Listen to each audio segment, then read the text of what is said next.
So I first just want to show you the soap that I use. This is the Dr. Bronner's Hemp Lavender Pure Castile Soap. Okay. So I've seen a lot of people actually review this. I've seen a lot of other makeup beauty gurus review this. This has been the most effective that I've had so far. What I used to use was like a non-scented Dawn soap and then like some extra virgin olive oil. And then I know that people use like baby oil. I know that people just like, they actually sell soap specifically for like makeup brushes. This has like water, coconut oil, potassium hydroxide. It just has a lot of like organic kernel oil, olive oil, lavandine extract, obviously for like the lavender. This has been great. It helps me so much. So whenever I get this off of Amazon, and I'll put the link in the description below, and it actually came with this little smaller travel size one, which this is so amazing. So I literally take this with me everywhere I go. And then if this like is running a little low, then I'll just fill it up with some that's in here. So I love this little guy. I actually keep it in this bathroom so that I don't have to carry around this guy everywhere. But I have that soap, and then as you can see here, this is just a cleaning mat. It has like different textures on it. Here, I can take it off. So it has like little textures on it. It has like for bigger brushes that'll kind of spread it out, and then this shows like it's the rinse, wash eyes, wash face, rinse face, rinse eyes. What I really like to do is I like to just take like this general area is like the rinsing, and so then I'll take my brush and I'll just kind of go throughout all 3 stations, and then when I rinse I do the same thing on this. I'll show you kind of my process. And it has little suction cups on the bottom of it, so you can just, wherever you're at, you can just suction it to the sink. See? That's cool. And this I got a couple years ago, so this is the Spa Sigma glove. I love this thing. I loved this thing for a really long time, but then whenever I was like, okay, I need to upgrade from the glove. So, I mean, I still have it. I know that I still use this sometimes. It only gets inconvenient whenever you have to turn it around, like on the back side. I mean, it's not like super inconvenient, but you know, just to turn your hand upside down. I know that that's really petty. But it has like the same general idea, kind of the bigger, you know, bubble areas is like where the hearts were on the mat. So this is like for the bigger brushes, the wash side, the refined side, just to kind of like brush your brushes across them, just to kind of like pull the hairs out, make them straight, and then like the rinse side, just to get in there. And then this is in the middle. I know that I've seen this, so like whenever you are rinsing your brush, you can actually go through here and then you can squeeze like the water out of the brush. And then this is kind of the same thing for the back side of it. It's just for the smaller brushes. So I'll show you guys both, and I will leave the information down below. So first, I like to take just a small bowl, and I don't put a ton of this soap in here. A little goes a long way. That I really did not squirt anything in there. So I keep this on one side. And then what I like to do is I like to have the water kind of like in a medium temperature. I want it to be more warmer than colder. So I'll let that warm up just for a second. I have all different types of brushes. I have my bigger brushes. I used all these brushes this past weekend, and then I have my smaller brush with like the spoolie on the end of it. I'll show you how I do this. But these brushes actually are like the most satisfying when cleaning, I've noticed. So, and then I have a couple of sponges. This is a newer sponge. A lot of my sponges have like these little tears in them, so this is like the nicest looking one that I could find. And then this is a Morphe sponge. So after I get it warm, I turn the cold on just a little bit, and I kind of turn it down. So I know this sounds kind of contradicting, but I don't want the intense, like harsh water to pour, you know, like I just want a little bit of water. What you want to do whenever you first start, you want to make sure that you have your brush actually facing down, like where the brush bristle, or where the brush hairs are facing down into the sink. You don't want to go upward this way. You don't want to actually stick the brush into the sink like this, because then the water will get down into the middle places. Like a lot of your brushes have like this small container where it's actually glued the hairs together. And so if you put water inside of that, then it's going to actually relax and then release that glue in those brush hairs together, and then your hairs are just going to start falling out. So you always want to make sure that you're pointing your brush down whenever you're getting it wet. And I literally just kind of run it under the water just for a second. I will put just a little bit on there. I really just barely like tapped it in there. I'll get it wet one more time. Please tell me that you are those people, whenever you brush your teeth, like, do you rinse it, toothpaste, rinse it again? Let me know in the comments below. That's what I just did though. So for this brush, I'm just gonna, get a different angle. So as you can tell, the makeup is already starting to come off. And I like to just, like I said, go in the bottom area on this mat. And as you can kind of see where this is darker, and then it gets a little lighter over here, and then it's super light over here. Already, I can tell that this brush is getting cleaner. I'm gonna kind of rinse it off just a little bit.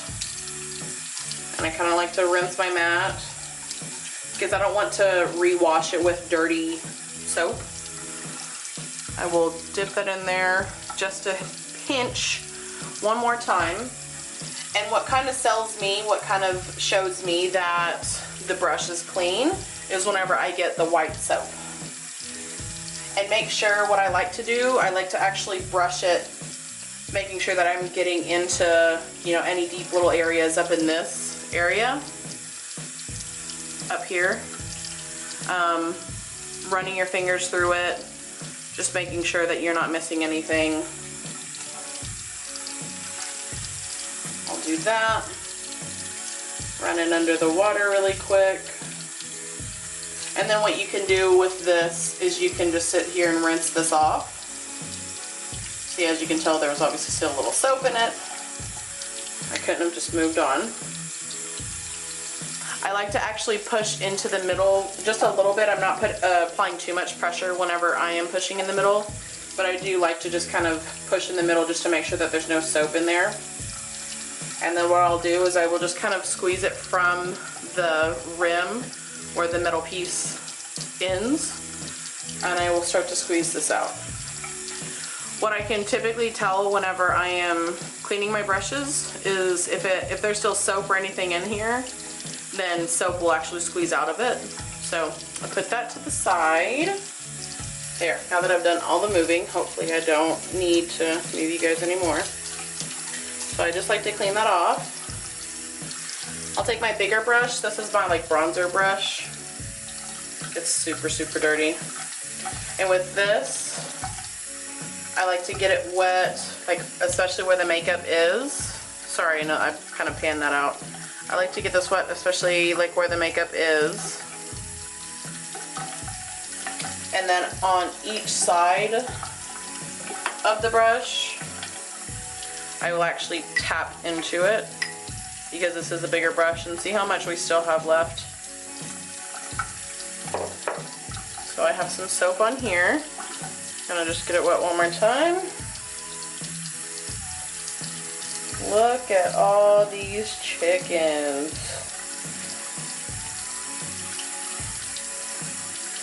Cleaning my brushes are so satisfying, so satisfying. The benefits of cleaning your brushes too, guys, like if you just continue to have breakouts, if you're not seeing the best results on your eyeshadow, on any of your applications, like check your brush. When was the last time you actually cleaned your brush? Because it might not even be because of the fact that there's product on it. It might just be because the brush, you know, the brush's hair needs to be, you know, just fixed and cleaned and whatever you want to say. This looks really kind of darker at the top. It's like finer at the top too. It's a lot thicker down here.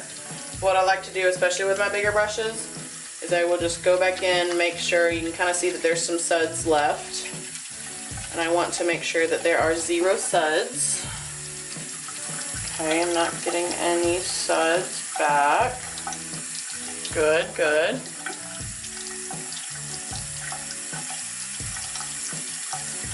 Put this one to the side. Now let's show the Sigma mat, or the glove. Let's take, this is my highlighting brush, and I'm just gonna get it wet. Dip it into my soap one time. And I also like to get my glove just a little wet, just so it has like some, the brush has some water to work with.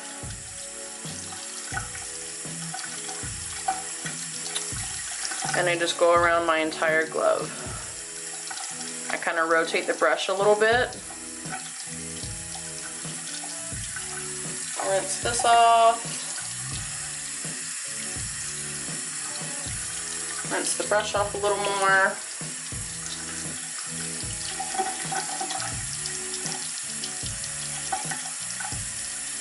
White suds, white suds. Are they called suds? Are they actually called suds? And so this is what I was talking about. So I can run this under the water, and then I can just squeeze out like some of the water with this little section in between here. I can just squeeze out some of the soap. And this helps me and shows me that yes, we've gotten all of the soap out. Because though how we wash our hair, like you may leave like conditioner in, that's definitely not what you want to do for a makeup brush, because you're actually applying different products and different types of formulas onto these brushes. So it actually can affect the same way that if you don't clean your brushes.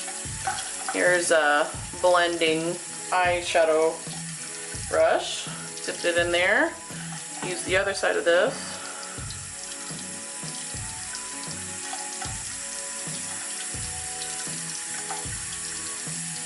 Get it a little more wet.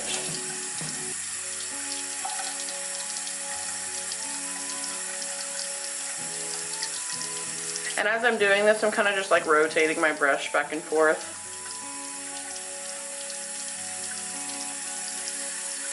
Rinse this off. Again, this brush has like a little bit of like pink up at the top, which I actually think is some stained product. I've noticed that if I leave a color on, excuse me, if I leave a color on for too long, that like I've used like a pink or like a red or something, then it will actually stain my white brushes. But I hate that this isn't focusing. It'll actually stain my white brushes, but that is clean. Lastly, so especially with like a spoolie like this, I could take this brush and I could just do it, or I really just wash it like with my hands. I'll just like scrub the soap in between here and then just wash it.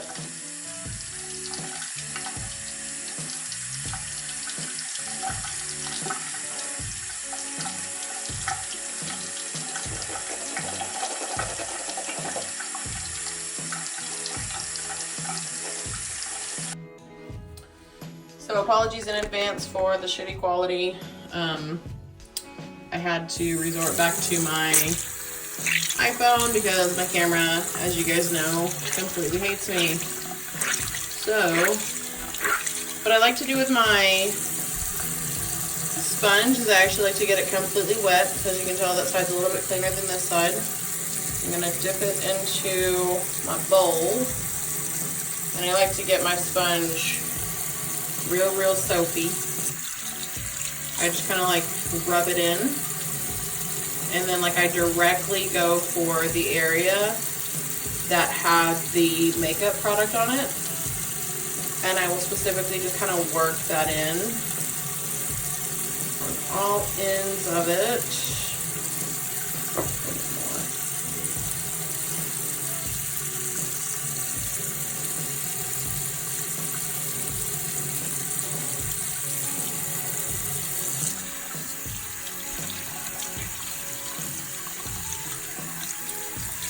Just squeeze all of this out.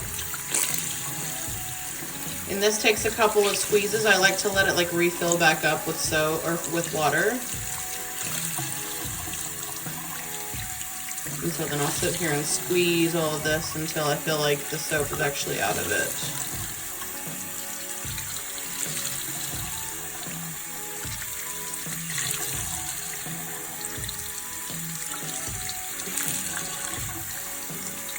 And I like to refill it one more time.